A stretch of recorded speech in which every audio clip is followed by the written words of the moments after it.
Question 39.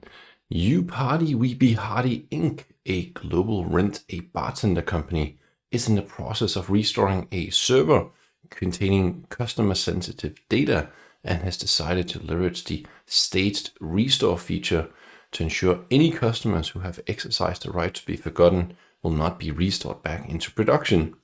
After the restore to production is completed, a compliance officer notices customer data that should have been removed is still present.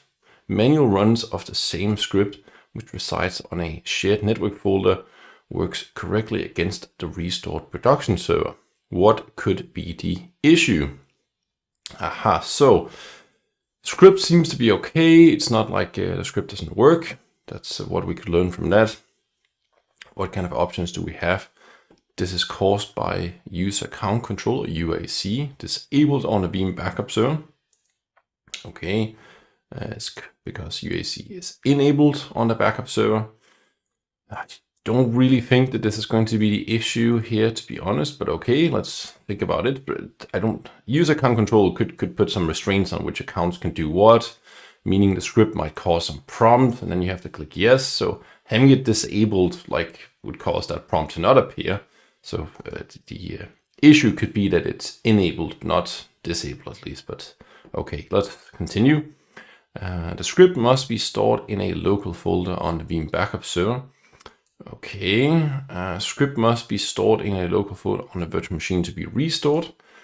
Okay, and Veeam stage restore requires PowerShell version 3 or newer, and the script is in PowerShell version 1.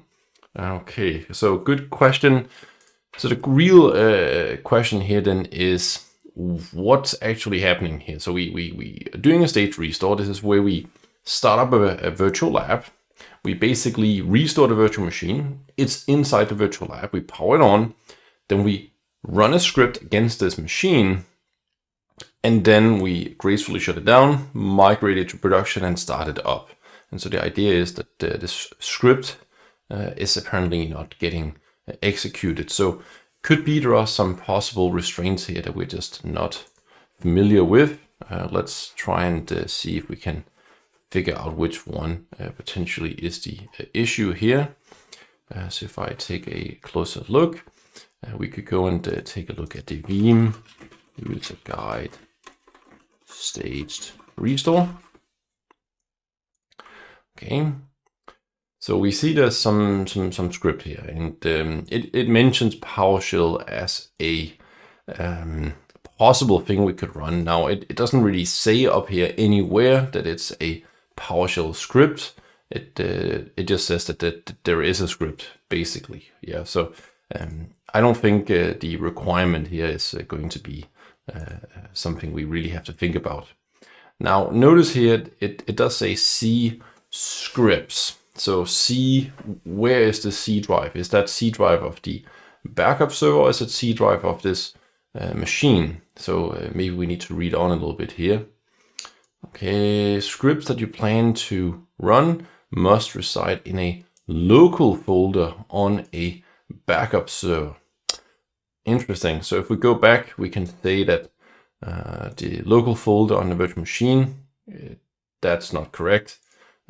It does require PowerShell because there was a PowerShell script in this example here, but it doesn't say anywhere it's PowerShell. So this script could be anything. It's any kind of executable. So having PowerShell in itself, I don't believe that's a requirement of any kind. We can go back and see if there's something mentioned here, but I don't think that that's really the case at all.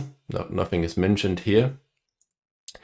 And then we have the USC, which I would say are just distractors here. So from the documentation, we could see that the script must be stored in a local folder. And if we go up to the question here, we can see that manual runs of the same script is working, but it's because it's on a shared network folder. So this network folder appears to be the issue. If we were to move it to a local folder on the Veeam backup server, this should be working.